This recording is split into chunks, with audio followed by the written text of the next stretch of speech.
Cine Cartoon presenta la pila y el acumulador. La forma más elemental de pila que existe es la de Volta. Un electrodo de cobre y otro de zinc sumergidos en una solución ácida que generan en sus extremos una tensión. Si a los terminales se conecta un aparato, como por ejemplo una lámpara, esta será atravesada por una corriente. Pero después de un cierto período de conexión, la corriente cesa. La pila está descargada. Para conseguir más energía es necesario sustituir los elementos que componen la pila. Lo mismo ocurre hoy en día con las comunes pilas en seco. Cuando se descargan, se sustituyen por otras. Existen, sin embargo, especiales combinaciones de soluciones electrolíticas y electrodos metálicos que pueden ser utilizados indefinidamente gracias a un proceso denominado de recarga. Se trata de los acumuladores. Los acumuladores pueden ser de distintos tipos: de plomo, alcalinos o de níquel-cadmio. En el automóvil se emplean exclusivamente acumuladores de plomo. El acumulador de plomo está constituido por un contenedor de material aislante en cuyo interior hay una solución ácida, ácido sulfúrico diluido en agua. En la solución están sumergidas dos placas de plomo con características químicas diferentes. Este conjunto constituye un elemento del acumulador. Según los componentes del elemento, se tiene una cierta tensión definida característica.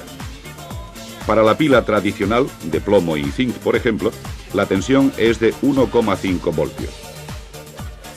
En el caso de los acumuladores de plomo, cada elemento tiene una tensión característica de 2 voltios.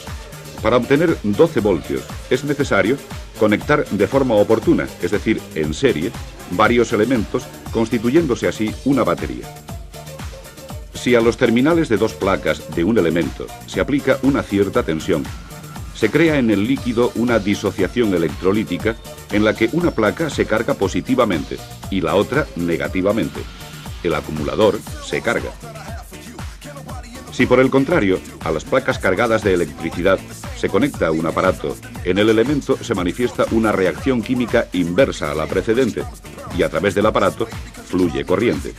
El acumulador se descarga.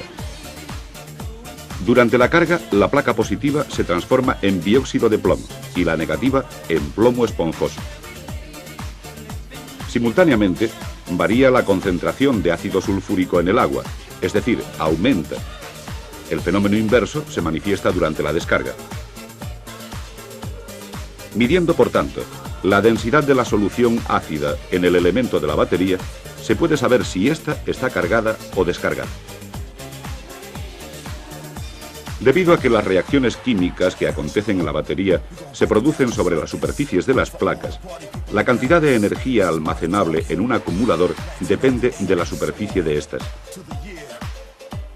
Para obtener una elevada superficie en el limitado espacio disponible, se conectan varias placas positivas en paralelo, alternadas con otras negativas, también en paralelo. Para reducir el tamaño de la batería, las placas de signos opuestos se encuentran muy cercanas de las otras. Esta proximidad puede crear inconvenientes, como por ejemplo cortocircuitos si las placas de signo contrario se tocan, con grave daño del elemento. Para evitar el contacto entre placas de signo opuesto, se montan separadores que son extremadamente permeables al paso del electrolito de naturaleza líquida contenido en la batería. Los separadores son de material microporoso para permitir tanto el tránsito de las cargas eléctricas como el desarrollo de las reacciones químicas, merced al paso del líquido, sin dejar que eventuales partículas de material puedan cruzarlas. Como hemos dicho, los elementos de la batería deben ser conectados en serie para obtener la tensión final de 12 voltios.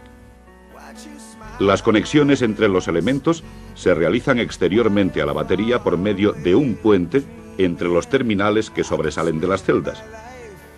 Hoy en día, la evolución de la técnica permite realizar las conexiones en el interior de la batería entre celda y celda, acortando los recorridos y reduciendo la caída de tensión en el momento del arranque del motor. La energía disponible de una batería de acumuladores se expresa normalmente en amperios hora.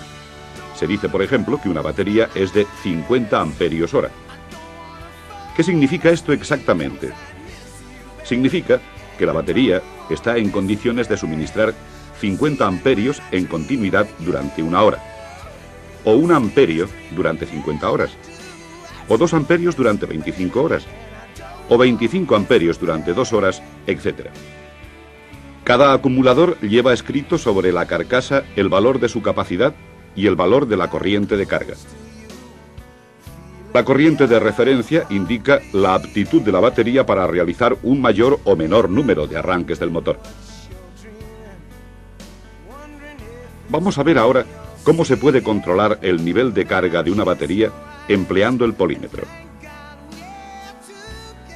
Es necesario desconectar previamente la batería de la instalación eléctrica del vehículo y dejarla así durante al menos 2 horas. Luego se conecta el polímetro seleccionando la escala hasta 20 voltios en corriente continua, midiendo el valor de la tensión. Solo por Cartoon Network.